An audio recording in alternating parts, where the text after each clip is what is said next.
Good morning students. कल की class में मैंने आपको मोशन चैप्टर समझाना चालू किया था। हालांकि चैप्टर मैं पहले ख़त्म कर चुका हूं, लेकिन उस समय बच्चे हमारे बहुत कम ज्वाइन कर पा रहे थे, तो मैंने सोचा इसको फिर से मैं रिवाइज करवा देता हूं, जो बच्चा हमारा कंटिन्यू हो रहा है। और उसके से देखा जाए क्रम में मैंने आप लोगों को क्या क्या समझा दिया था। तो कल की जो वीडियो भेजी थी उसमें मैंने आपको मोशन, फिर uniform motion, non uniform motion और स्पीड, वेलोसिटी, एक्सीलरेशन, इन सब की डेरिवेशन और फार्मूलेज जो हैं वो क्लियर करवाए थे। आज बच्चों इस चैप्टर का जो दूसरा इम्पोर्टेंट पार्ट है वो समझाने जा रहा हूँ। इसमें जो दूसरी इम्पोर्टेंट चीज़ आती है बच्चों वो आती है इक्वेशंस ऑफ मोशन। तो इस चैप्टर में इक्वेशंस ऑफ मोशन जो आपके पास हैं वो बच्चों तीन हैं। कितने हैं? तीन हैं। और वो जो तीन इक्वेशंस ऑफ मोशन है उसमें से फर्स्ट इक्वेशन ऑफ मोशन ये आपकी स्क्रीन पे दी हुई है। इसको मैंने सॉल्व कर रखा है और वही मैं आपको समझाने जा रहा हूँ। जब आप फर्स्ट इक्वेशन ऑफ मोशन बच्चों सॉल्व करेंगे तो क्या करेंगे, सबसे पहले लिख लेंगे एक्सीलरेशन। और एक्सीलरेशन का फार्मूला होता है बच्चों change in velocity upon time taken. Acceleration को लिखा जाता है बेटा, जो एक्सीलरेशन होता है उसको लिखा जाता है ए वर्ड से। किस वर्ड से? ए से। और तो ए इक्वल टू क्या हो जाएगा आपका v minus U upon T. अब यहाँ पे बेटा समझने वाली चीज़ ये है कि जो ये v माइनस यू है, जो ये आपका v माइनस यू है, v माइनस यू, इसका मीनिंग क्या है? तो इसका मीनिंग ये होगा, v मीन्स होता है फाइनल वेलोसिटी, कल वाली वीडियो में आप देखिएगा, और u का मतलब होता है इनिशियल वेलोसिटी। तो final velocity minus initial velocity upon time taken. अब नीचे क्या करते हैं हम लोग, जो हमारी वैल्यूज हम लोगों ने लिखी हैं, अब वहाँ पे करते क्या हैं बच्चों, क्रॉस मल्टीप्लाई। तो ये हो जाता है आपके पास, क्या हो जाता है, ए टी मीन्स जो टी आपका है वो ए के साथ चला जाएगा, तो A T equal to V minus U. A T equal to क्या हुआ, वी माइनस यू। ठीक। अब जैसे ही A T equal to V minus U होता है, जो माइनस का टर्म है इसको क्या करना बच्चों, जो माइनस का टर्म है इसको आप फटाक से वापस ले आइए नीचे की तरफ। तो जब आप इसको नीचे ले आएंगे तो क्या हो जाएगा, इधर बचेगा सिर्फ v, मीन्स अब आपके पास जो सिंबल बचा बेटा वो बचा सिर्फ और सिर्फ v। तो v equal to u plus a t. और इस तरीके से आपकी इक्वेशन जो थी वो क्या हो जाती है, सॉल्व हो जाती है। और फर्स्ट इक्वेशन आपकी है भी क्या, जो आपकी फर्स्ट इक्वेशन है बेटा वो यही है, v equal to u, v equal to जो फर्स्ट इक्वेशन है ना बेटा उसको हम इसी तरीके से सॉल्व करेंगे। और फर्स्ट इक्वेशन जो आपकी है v equal to u plus v equal to u plus a t. और ये फॉर्म जो है कैसे आई ये इक्वेशन, इसको मैंने सॉल्व करके आप लोगों को समझा दिया कि इस तरीके से हम इस इक्वेशन को सॉल्व कर सकते हैं। ठीक। जो दूसरी इक्वेशन ऑफ मोशन है वो है इक्वेशन बेटा आपकी s equal to u t plus half a t square. तो ये इक्वेशन तो आपको दी रहेंगी, लेकिन इन्हें हमें सॉल्व कैसे करना है, मेन चीज़ जो है बेटा कि इसको हम सॉल्व कैसे करेंगे। तो सॉल्व करने के लिए बच्चों इसके फार्मूले इसमें कौन से लगाएंगे वो मैं आपको समझा रहा हूँ। अब यहाँ पे आप क्या करिएगा, तो लिख लीजिएगा डिस्टेंस ट्रेवल्ड। ठीक। और distance travelled equal to formula होता है सिंपल वर्ड्स में बेटा, distance travelled equal to average velocity into time taken. Okay. तो एस और डिस्टेंस ट्रेवल्ड को लिखना बच्चों किससे, जो डिस्टेंस ट्रेवल्ड आपका है उसको आप लिखिएगा एस से। डिस्टेंस ट्रेवल्ड को किससे लिखिएगा, एस से। तो s is equal to average velocity means v plus u, क्योंकि दो वेलोसिटी थी दोनों को जोड़ दोगे, upon two into time t, क्योंकि टाइम टेकन लिखे थे। यहाँ पे मैंने एक काम किया है बच्चों, आगे इम्प्लाइज दैट लगा के लिख दिया v equal to u plus a T.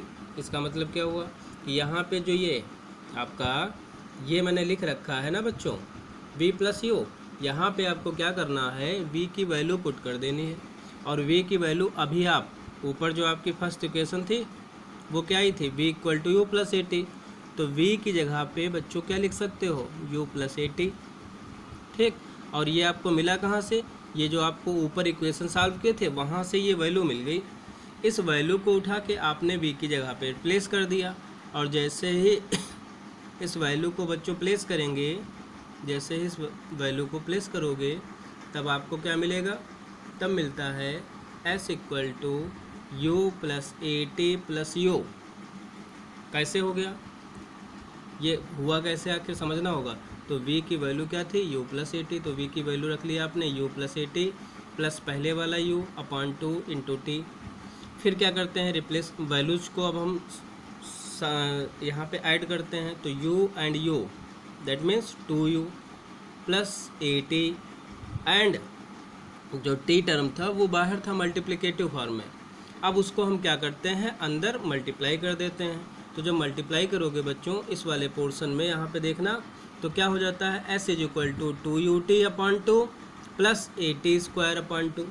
A t square क्यों हो गया, क्योंकि ए टी पहले से लिख रखा था, यहाँ पे अभी हम लोगों ने क्या लिख रखा था, ए टी लिख रखा था ये, तो टी एन टी क्या हो जाएगा, ए टी स्क्वायर। अब ये 2 नीचे का टर्म था, फ्रैक्शन समझते हैं आप लोग, तो उसको आधा आधा तोड़ तोड़ के कर दिया, 2ut upon 2 plus a t square upon 2, ऊपर का 2 नीचे का 2, जो पहला टर्म था उसमें कैंसिल हो गया, तो नीचे के जो टर्म मिला आपको वो क्या मिल गया बच्चों, वो टर्म मिल गया s equal to u t plus half a t square.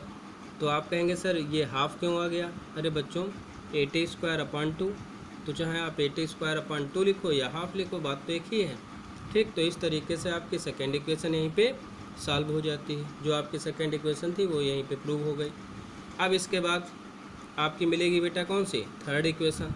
तो जो थर्ड इक्वेशन है वो क्या है, थर्ड इक्वेशन होती है ना बच्चों, v square is equal to u square plus 2as, क्या होती है, v square is equal to u square plus 2as।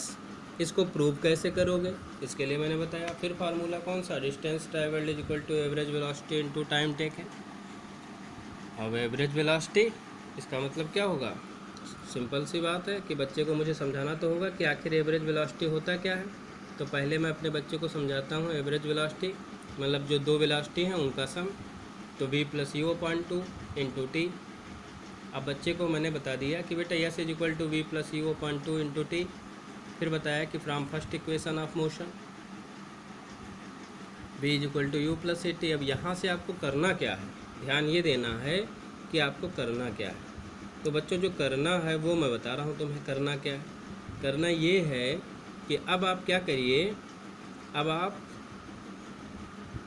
First equation of motion से t की वैल्यू कैलकुलेट कर लीजिए। किसकी वैल्यू, t की वैल्यू कैलकुलेट कर लीजिए। तो t की वैल्यू कितनी आ गई, v माइनस यू अपॉन ए। जैसे ही आपके पास t की वैल्यू आ जाती है, अब आप इस वैल्यू को उठाइए, इस वैल्यू को उठाइए और कहाँ रिप्लेस कर दीजिए, जो आपके पास ये इक्वेशन मिल रही थी। कौन सी इक्वेशन बेटा, कहाँ पे, अभी मैंने एक इक्वेशन बनवाई थी, s is equal to v plus u upon 2 into t. अब आपको करना क्या है, वहीं पे इस वैल्यू को, किस वैल्यू को, टी की वैल्यू को पुट कर लेना है। कहाँ पे पुट कर लेना है, ए बच्चों यहाँ पे। जब आप वैल्यू रखते हैं तब आपको मिलता क्या है, तो वैल्यू मिल जाती है s is equal to v plus u upon 2 into t की वैल्यू क्या आई थी बच्चों, टी की वैल्यू आई थी, जो टी की वैल्यू आई थी ना वो बच्चों आपके पास आई थी v माइनस, टी की वैल्यू क्या आई थी बच्चों, टी की वैल्यू आई थी v minus U upon A, v minus U upon A. अब उस वैल्यू को, ये वाली वैल्यू बच्चों, इस वैल्यू को आपने यहाँ पुट कर लिया, ठीक। और जब पुट कर लिया आपने वैल्यू, तो आपकी इक्वेशन क्या बन गई, आपने मन में सोचा कि sir s is equal to, नीचे की वैल्यू को एक साथ कर लिया तो 2a हो गया, ऊपर एक ब्रैकेट में मिल गया v प्लस यू, दूसरे ब्रैकेट में मिल गया v माइनस यू। अब जब v प्लस यू और v माइनस यू मिला आपको, तो बच्चों के दिमाग में चला कि sir it is identity of a plus b and a minus b means a square minus b square. तो आपने फार्मूला लगा दिया, और इधर वाला जो टर्म था इसको आपने क्या किया, इस 2as को इंटरचेंज कर दिया, और जैसे ही किया तो ये हो गया 2as, 2a को इसके s के साथ ले गए, तो 2as is equal to v square minus u square, means v square is equal to u square plus 2as। और यही इक्वेशन तो आपको सॉल्व करनी थी। ये थर्ड इक्वेशन ऑफ मोशन हो गई। इस तरीके से बच्चों आपके तीनों इक्वेशंस ऑफ मोशन सॉल्व हो जाते हैं। ठीक, अगली जो कल आपको वीडियो भेजूंगा उसमें आपको ग्राफिकल किस प्रकार से सॉल्व करते हैं वो समझा देता हूं। और इस पूरे चैप्टर को मैंने कहा था कि बड़ा सिंपल है, न्यूमेरिकल्स में थोड़ी बहुत दिक्कत होगी, वो भी जब आप सॉल्व करेंगे तो प्रैक्टिस जहाँ हुई आपकी तुरंत आपको बड़ा आसान लगने लगेंगे। आप बस मन से इसको समझते जाइए। ठीक बच्चों, इसमें जो भी आपको डाउट्स हों वो आप हमसे निसंकोच पूछ सकते हैं किसी भी समय।